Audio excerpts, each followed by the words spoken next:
Dear friends, welcome to the VPC Daily Devotional. It is February 20, 2023, a Monday, and we're going to look at a couple of really great passages today. The question that we're dealing with today, as you know, we're in a series called Confronting Christianity. We look at the hardest cultural challenges to Christianity, the ideas that people have, the questions people have for the faith that are extant in our cultural situation among the folks that we encounter day to day at work and at school. And the question today is, what's the relationship between Christianity and diversity? Does Christianity kill diversity? Now, where would that idea come from? The idea, I think, is often tied to a narrative about racism and Western imperialism.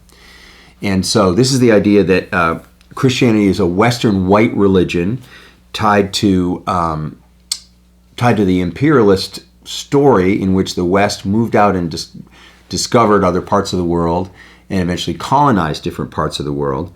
And this narrative often then sees Christianity, the universal character of Christianity, as being a threat to local cultures and to local diversity. So Christian claims, both universal claims and efforts at evangelism, are portrayed as ominous examples of arrogance and imposition, essentially.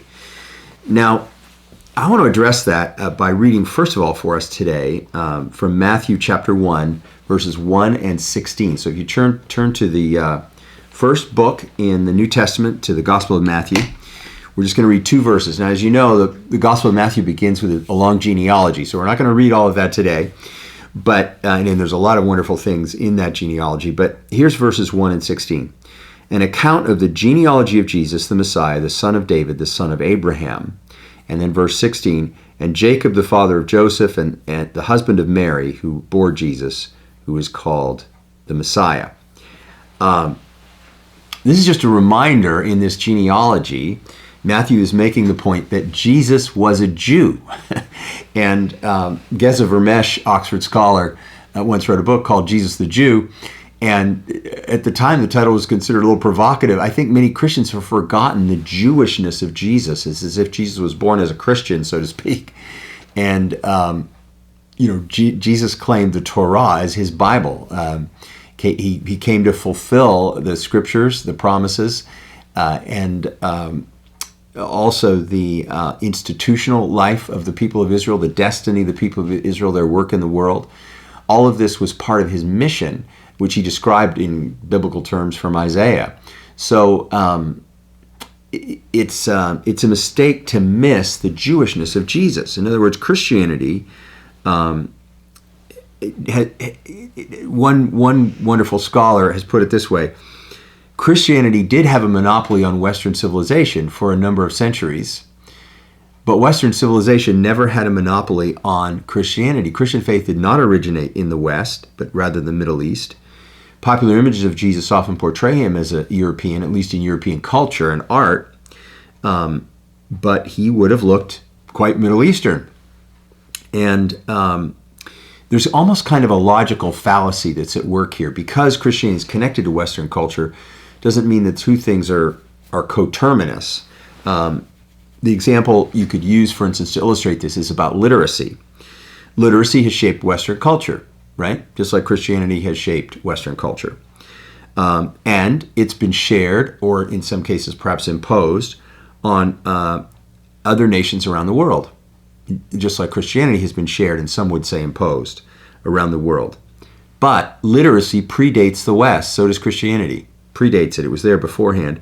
And most literate people are not Western. Most Christian people are not Western, as we sit here today. Christianity, like literacy, is not encompassed by Western history. And I want to read one other great passage from us from Luke chapter 10, a familiar one. These are some verses that I know you know, but I want to talk about them.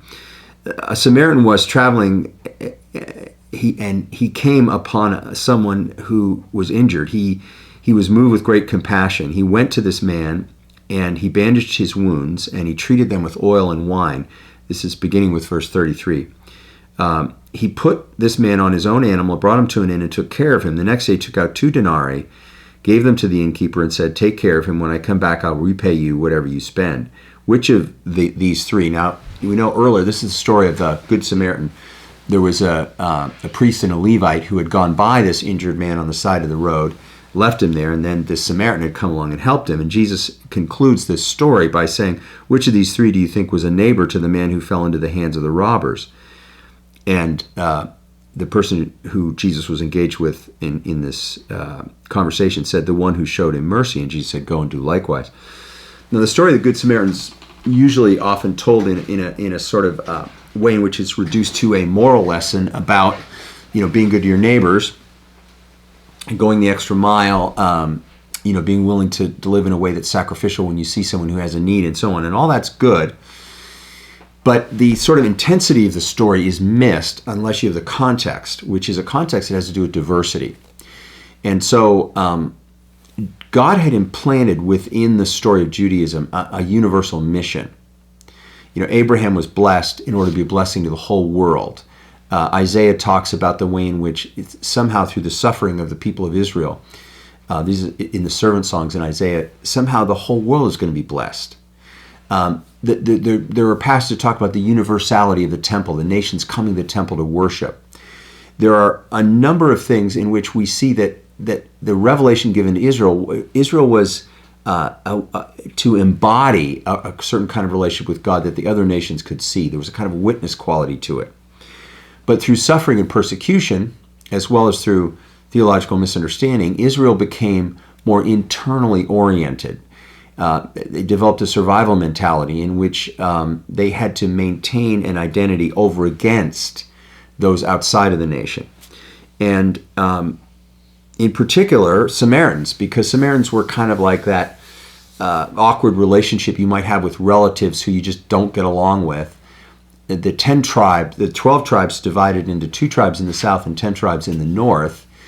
And then the 10 tribes, this was around the 10th century BC, the 10 tribes were infiltrated by Assyrian culture and Assyrian life. They were conquered, Assyrian religion, and so people in the south looked at them as being sort of racial and religious hybrids. And then it got to the point where actually they developed their own temple in the north.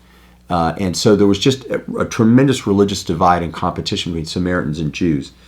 And when Jesus gives this central teaching on our obligations and what it means to be like God, he deliberately tells a story in which a Jew and a Levite pass by someone. Now, they pass by that person because that person, Jesus is careful to describe them, is naked. They've been beaten up. They don't have clothes on.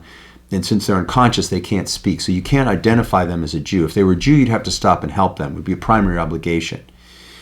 But since the Levite and the priest are going to the temple to serve God, and they have that there to express their love of God in terms of doing the services in the temple, they can make this other obligation. They can dismiss this because the person isn't Jewish, isn't identifiable as a Jew. Whereas the hero of the story is a Samaritan who does the thing that God really wants, which is to not worry about the ethnic identity of the person, not set a boundary at the level of his love, but just because the person is in need, a neighbor in need, respond to that person, identify them as a neighbor because of their need. And this outlook toward the way in which we are to love in the world, it destroys boundaries, and it creates encounters between people that otherwise wouldn't be able to have encounters. So it's, on the one hand, it's an embrace of diversity. It's an embrace of people who are different. On the other hand, it creates friendships across that. It creates bonds of unity across those differences. So it is a dynamic teaching that Jesus has on this issue of diversity. He is destroying the us and the them. Friends, let's take a moment and pray. Gracious God, grant me the wisdom to distinguish Christ from culture, corn from husk. We thank you for the multicultural character of the Christian faith. Let me not confuse my culture with Christian identity in places where the two don't run together.